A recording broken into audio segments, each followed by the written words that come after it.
Depuis 2011, la Turquie a manifesté sa volonté d'expansion maritime en adoptant la stratégie qu'on appelle de la patrie bleue de l'amiral Koyat Yaissi, qui considère que la mer Égée et la Méditerranée orientale font partie de leur zone d'influence et de contrôle. Ceci entraîne des revendications territoriales, car la zone inclut la totalité de Chypre, dont la partie indépendante, je le rappelle, fait partie de l'Union européenne, et certaines îles grecques. Elle a aussi des conséquences sur l'exploitation de la zone maritime revendiquée.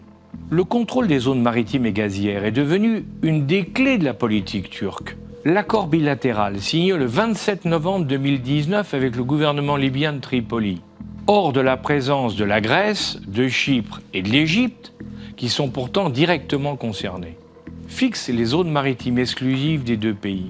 Elle va lui permettre d'augmenter ses activités de forage et d'exploitation illégale dans les eaux territoriales de Chypre, malgré les protestations et les sanctions de l'Union européenne dont l'île fait partie. Parallèlement, elle commence à empêcher les forages d'autres compagnies internationales. La Turquie, qui importe la quasi-totalité de ses besoins gaziers, espère ainsi en couvrir une partie. Par ailleurs, cette expansion de sa zone de compétence va lui permettre de bloquer le passage du gazoduc Ismed, qui est prévu pour exporter vers l'Europe du gaz israélien par Chypre et la Grèce, et de favoriser son propre gazoduc Turkstream, qui est développé avec les Russes.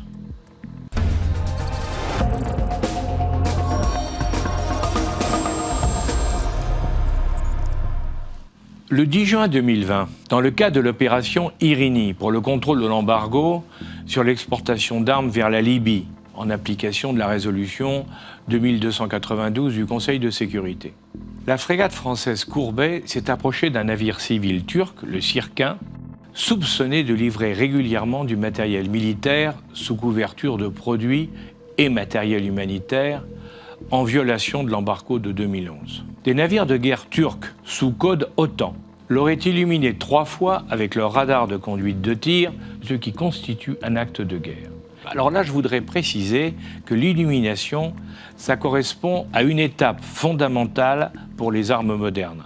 Avant de tirer un missile, il faut illuminer la cible, soit par un laser, soit le pointer avec un radar. Et ensuite, immédiatement après, le missile est tiré sur le centre de la cible, qui est ainsi illuminé par le projecteur ou le radar. Donc on comprend bien la position des Français qui disent que c'était un acte de guerre. La France a immédiatement suspendu sa participation aux opérations de surveillance de l'OTAN et bien entendu, elle a protesté. Malheureusement, selon Arnaud Perronnet de la Fondation méditerranéenne d'études stratégiques, tandis qu'Erdogan réclamait des excuses en nous accusant de mensonges, seuls 7 membres sur 30 de l'OTAN, dont l'Allemagne, l'Espagne et l'Italie, ont donné raison à la France. Et ceci confirme la position américaine et celle de son réseau d'influence, qui voit d'un bon œil l'action de son allié turc en Libye. Bien entendu, cet appui tacite va conforter le président Erdogan dans ses pratiques de tension avec l'Europe et justifie les interrogations du président Macron sur l'avenir de l'OTAN en état de mort cérébrale et la nécessité d'une défense européenne.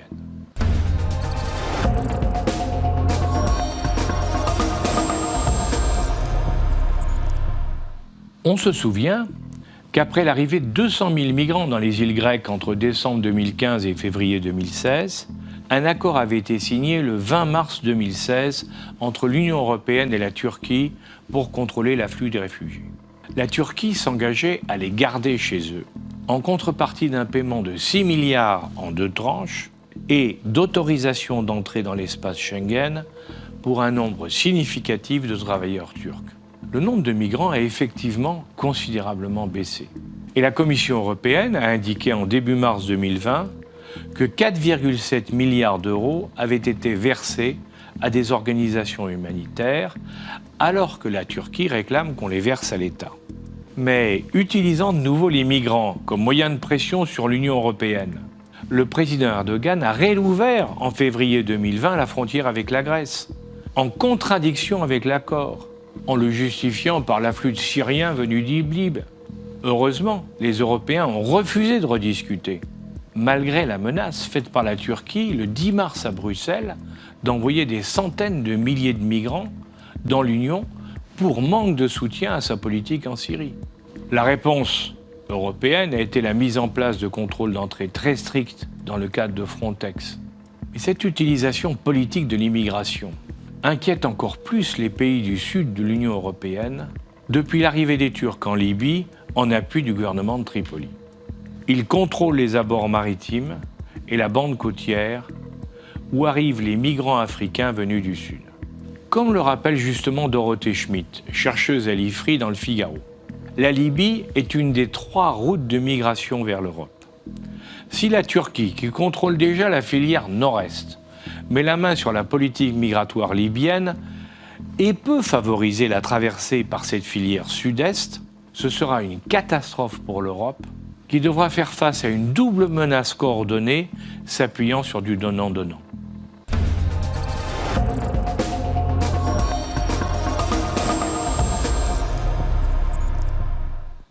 L'analyse montre que la Turquie a fait de la Libye un objectif stratégique majeur, alors qu'elle est en voie de syrianisation, selon notre ministre des Affaires étrangères, Jean-Yves Le Drian.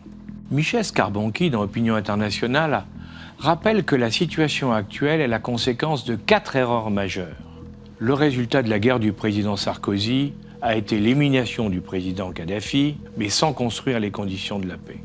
Puis, sous le président Hollande, de ne pas impliquer la France et l'Union européenne en laissant seule l'ONU développer démocratiquement le pays, en intronisant un Premier ministre sans pouvoir et en laissant pactiser avec les milices islamistes.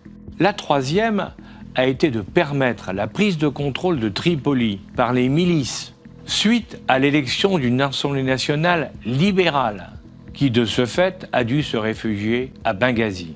La dernière fut de laisser les bateaux turcs amener du matériel, des soldats et des miliciens à Misrata et Tripoli malgré le blocus. Comme le souligne l'ambassadeur Michel Duclos de l'Institut Montaigne dans son analyse du 29 juin de la crise libyenne, cette succession d'erreurs a amené l'intervention de puissances extérieures. La division territoriale du pays, l'impuissance des médiations internationales classiques et le caractère malheureusement de plus en plus sanglant de la guerre. L'Égypte, l'Arabie et les Émirats voient le gouvernement de Tripoli comme le dernier survivant islamiste des printemps arabes qui furent encouragés par les Américains et appuyés par la Turquie et le Qatar. C'est pourquoi ils sont derrière le maréchal Haftar, qui a le soutien de la majorité des tribus dans son combat depuis 2015 contre l'État islamiste, Al-Qaïda et Daesh. Il a été appuyé militairement par les forces spéciales du ministère de la Défense français jusqu'en 2017. Tandis qu'au même moment, nos diplomates, comme les Italiens, soutenaient le Premier ministre Sarraj. Il s'est renforcé depuis, avec l'arrivée de 1500 mercenaires de la société militaire privée russe Wagner, ce que le Kremlin dément, et ceux de pays riverains, ainsi que par les Égyptiens et les Émiratis. Profitant de l'attaque du maréchal Haftar vers Tripoli, la Turquie est arrivée en force pour s'imposer dans l'ouest du pays, en aidant un gouvernement proche des frères musulmans. À partir de janvier 2020, elle a déployé des troupes de combattants islamistes venus d'Idlib, dont le nombre augmente rapidement. Appuyés par des chars et des drones, ainsi que par des mercenaires islamistes tchadiens et soudanais, ils ont arrêté les troupes d'Haftar et progressent vers la Cyrénaïque en menaçant la ville de Sirte et les 2/3 du pays contrôlés par le maréchal, dont le croissant pétrolier. De surcroît, si les miliciens syriens issus d'Al-Qaïda ou de Daesh prennent le contrôle du Fezzan ou du sud du pays, il faut savoir que cela posera de gros problèmes pour la sécurité de l'opération Barkhane dans le Sahel.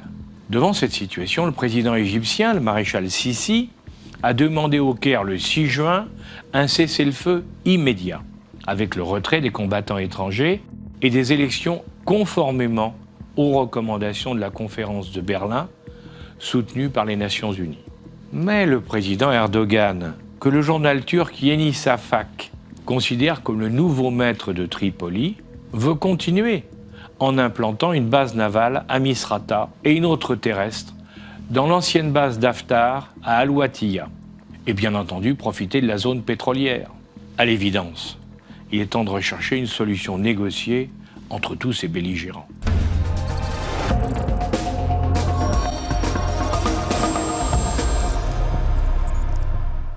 La Russie est rentrée relativement tard dans ce dossier libyen qui renforce sa présence en Méditerranée orientale. Elle l'a fait, comme en Syrie, par une montée en puissance graduelle. Comme les Français, elle a aidé le maréchal Haftar sans jamais rompre avec Tripoli. Mais contrairement à eux, elle peut se permettre de continuer à l'aider tout en dialoguant avec la Turquie. Tous les éléments sont donc réunis pour profiter de la présidence d'Angela Merkel, qui connaît bien le président Erdogan, pour ramener l'Europe dans le jeu en organisant une réunion tripartite Russie, Turquie, Union européenne, afin de trouver une solution constructive aux problèmes de sécurité graves qui se posent en Méditerranée orientale pour les pays du sud de l'Europe et les pays arabes. Certes, la négociation sera difficile avec un interlocuteur qui n'hésite pas à se mettre sur la ligne rouge pour forcer le destin. Mais elle est absolument nécessaire pour préserver un avenir qui l'a rendu incertain. À bientôt.